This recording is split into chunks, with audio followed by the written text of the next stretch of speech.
অচলায়তন নাটকটি কার লেখা?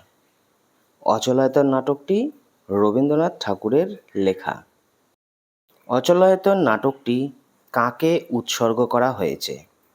অচলায়তন নাটকটি যদুনাথ সরকারকে উৎসর্গ করা হয়েছে। অচলায়তন নাটকে কটি গান আছে? 23টি গান আছে, একটি গান দুবার গাওয়া হয়েছে। অচলায়তন নাটকে কটি দৃশ্য আছে? অচলায়তন নাটকে 6টি দৃশ্য আছে। অচলায়তন কোন শ্রেণীর নাটক? অচলায়তন রূপক সাংকেতিক নাটক বা রূপক সংকেত মিশ্র নাটকের অন্তর্ভুক্ত। অচলায়তন নাটকটি প্রথম কোন পত্রিকায় প্রকাশিত হয়? অচলায়তন নাটকটি প্রথম মাসিক পত্রিকা প্রবাসীতে আশ্বিন 1318 সংখ্যায় প্রকাশিত হয়। কোন সালে গ্রন্থাগারে অচলায়তন প্রকাশিত হয়? 1318 বঙ্গাব্দে গ্রন্থাগারে প্রকাশিত হয়েছিল। অচলায়তন নাটকটি কোথায় বসে রচনা করা হয়? অচলায়তন নাটকটি শিলাইদহে বসে রচনা করা হয়।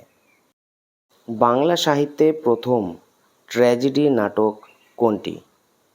বাংলা সাহিত্যে প্রথম ট্র্যাজেডি নাটক হল মধুসূদন দত্তের শর্মিষ্ঠা। রবীন্দ্রনাথ গৃহ পরিবেশে থাকাকালীন নাটক রচনার প্রেরণা কার কাছে পেয়েছিলেন? রবীন্দ্রনাথ গৃহ পরিবেশে থাকাকালীন গিরীন্দ্রনাথ ও নগেন্দ্রনাথের কাছ থেকে নাটক রচনার প্রেরণা পেয়েছিলেন। রবীন্দ্রনাথের লেখা প্রথম গদ্য নাটক কোনটি? রবীন্দ্রনাথের লেখা প্রথম গদ্য নাটক হল শারদোৎসব। এই সালেই প্রায়শ্চিত্ত নামক পঞ্চম অঙ্কের একটি নাটকও তিনি লিখেছিলেন। রবীন্দ্রনাথের লেখা কয়েকটি নিয়মানুগ পঞ্চমাঙ্ক নাটকের নাম লেখো। রাজা ও রানী, বিসর্জন, মালিনী, মুকুট ইত্যাদি। রবীন্দ্রনাথের লেখা গীতিনাট্যের উদাহরণ দাও। বাল্মীকি প্রতিভা ও মায়ার খেলা। রবীন্দ্রনাথের লেখা কাব্যনাট্যের উদাহরণ দাও। বিদায় অভিশাপ ও চিত্রাঙ্গদা। রবীন্দ্রনাথের লেখা নাট্যকাব্যের উদাহরণ দাও। কর্ণ-কুন্তী সংবাদ। অচলায়তনের সংক্ষিপ্ত সংস্করণ কত সালে শুরু হয়েছিল এবং এই অচলায়তনটি কবে প্রকাশিত হয়েছিল? দেখো, অচলায়তন প্রকাশিত হয়েছিল 1912-তে, সংক্ষিপ্ত সংস্করণ গুরু 1918-তে। বৌদ্ধ ধর্মের বিকৃত ও রূপান্তরের ইতিহাস রবীন্দ্রনাথ কোথা থেকে সংগ্রহ করেছেন? রাজেন্দ্রনাথ মিত্রের সংস্কৃত বুদ্ধিস্ট লিটারেচার অফ নেপাল গ্রন্থ থেকে সংগ্রহ করেছিলেন।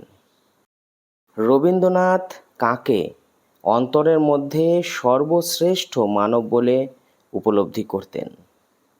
বুদ্ধদেবকে তিনি অন্তরের মধ্যে সর্বশ্রেষ্ঠ মানব বলে উপলব্ধি করতেন। অচলায়তন নাটকের উৎস কী? অচলায়তন নাটকের কাহিনী বৌদ্ধ সাহিত্যের অন্তর্ভুক্ত দিব্যাবদান মালার অন্তর্গত পঞ্চকের কাহিনী থেকে গ্রহণ করা হয়েছে। ডাকঘর নাটকে রবীন্দ্রনাথ কোন ভূমিকায় অভিনয় করেছিলেন? ডাকঘর নাটকে রবীন্দ্রনাথ ঠাকুরদার ভূমিকায় অভিনয় করেছিলেন। অচলায়তন নাটকটি কবে লেখা হয়? 1318 সালের 15ই আষাঢ় লেখা হয়েছিল।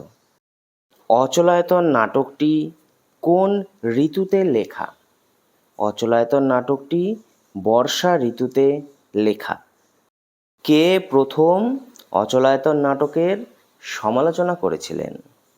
ললিত কুমার বন্দ্যোপাধ্যায় প্রথম সমালোচনা করেছিলেন। কোন পত্রিকার কোন সংখ্যায় সেই সমালোচনা প্রকাশিত হয়? আর্যাবর্ত মাসিক পত্রের কার্তিক 1318 সংখ্যায় এটি প্রকাশিত হয়েছিল। অচলায়তনের চরিত্রগুলিকে কয়টি শ্রেণীতে বিভক্ত করা হয়েছে? দেখো, 3টি শ্রেণীতে বিভক্ত করা হয়েছিল: অচলায়তনিক গোষ্ঠী, শোণপাংশু গোষ্ঠী ও দর্ভক গোষ্ঠী।